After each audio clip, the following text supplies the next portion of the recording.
अपनी service, experience, luxurious plane, modern fleet और attentive crew की वजह से world famous businessman, political leader और सेलिब्रिटीज पीआईए को प्रेफर किया करती थी। अस्सलाम वालेकुम दोस्तों।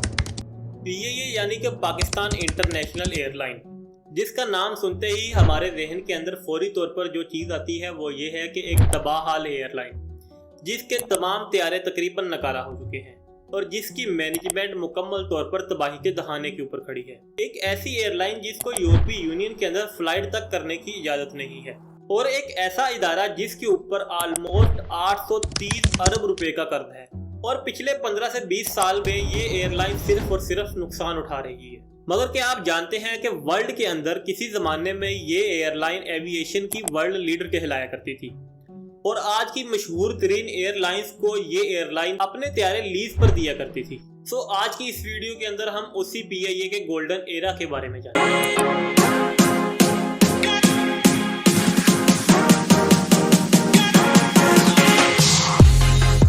29 अक्टूबर 1929 को आज के मौजूदा कलकत्ता के अंदर एक एयरलाइन की बुनियाद रखी जाती है जिसका नाम था ओरिएंट एयरलाइन। ये एयरलाइन उस वक्त के एक मशहूर इंडस्ट्रियलिस्ट एम.ए. लशानी की तरफ से शुरू की गई थी।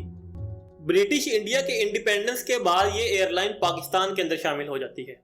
पाकिस्तान के इंडिपेंडेंस के तकरीबन 8 साल बाद 1955 में पाकिस्तान के अंदर एक इदारे की बुनियाद रखी जाती है जिसका नाम था पीआईए यानी कि पाकिस्तान इंटरनेशनल एयरलाइन। लेकिन इस एयरलाइन के पास कोई जहाज मौजूद नहीं था जिसकी वजह से ये अपना ऑपरेशन शुरू कर सके। इसी वजह से ओरिएंट एयरलाइन को पाकिस्तान इंटरनेशनल एयरलाइन के साथ मर्ज कर दिया गया और इस तरह पाकिस्तान इंटरनेशनल एयरलाइन कॉरपोरेशन बन गई। मतलब कि दो एयरलाइंस का एक अलायंस बन गया जिसकी वजह से पाकिस्तान इंटरनेशनल एयरलाइन अपनी फ्लाइट्स का आगाज कर सकी। इसके तकरीबन 5 साल बाद 1960 में पीआईए बोइंग 707-321 प्लेन्स को पीआईए के अंदर शामिल करती है।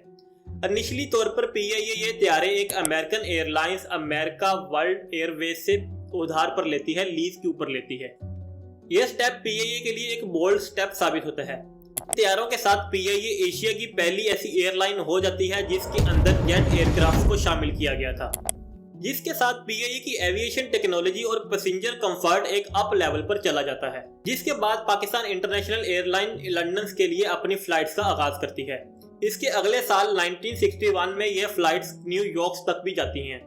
ये एशिया से लंदन या न्यूयॉर्क जाने वाली पहली ऐसी फ्लाइट थी जिसके लिए जेट एयरक्राफ्ट का इस्तेमाल किया जाता था, जिसकी वजह से इनकी इंटरनेशनल रेपुटेशन अच्छी होने लगी और इसके फ्लाइट टाइम भी इम्प्रूव हुआ।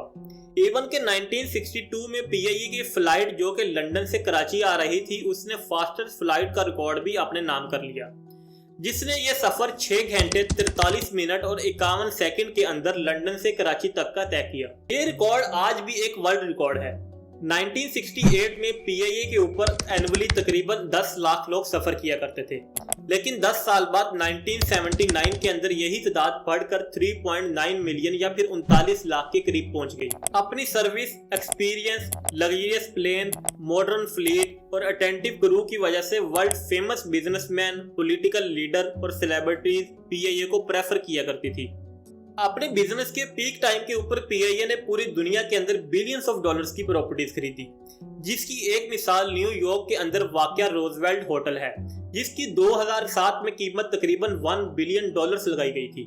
1964 के अंदर पीआईए पहली ऐसी नॉन कम्युनिस्ट एयरलाइन थी जो कि चाइना के लिए भी फ्लाइट किया करती थी। इवन के एक वक्त के ऊपर पीआईए एयर चाइना, एयर माल्टा, एयर कारियो और एयर एमिरेट्स समेत यमन, सोमालिया और फिलीपींस की एयरलाइंस को टेक्निकल एंड एडमिनिस्ट्रेटिव असिस्टेंट के साथ साथ प्लेन भी लीज पर दिया करती थी। मगर खराब परफॉर्मेंस और पॉलिटिकल इंटरफेरेंस की वजह से आज नौबत यहां तक आ गई है कि पाकिस्तानी गवर्नमेंट ने इसको बेचने का प्लान तकरीबन मुकम्मल कर लिया है और इसके ऊपर आज 830 अरब रुपए से भी जायद का कर्ज है और इसके तमाम तर तैयारे तकरीबन नकारा हो चुके हैं। तो दोस्तों, आप क्या समझते हैं पीआईए की कौन सी ऐसी गलतियां हैं या फिर गवर्नमेंट ऑफ पाकिस्तान की कौन सी ऐसी गलतियां हैं जिसने इस बेहतरीन अदारे को आज इस नहज के ऊपर पहुंचा दिया है? अपनी राय का इजहार कमेंट में जरूर कीजिएगा और जाने से पहले वीडियो को लाइक और चैनल को सब्सक्राइब कीजिएगा। Thank you so much.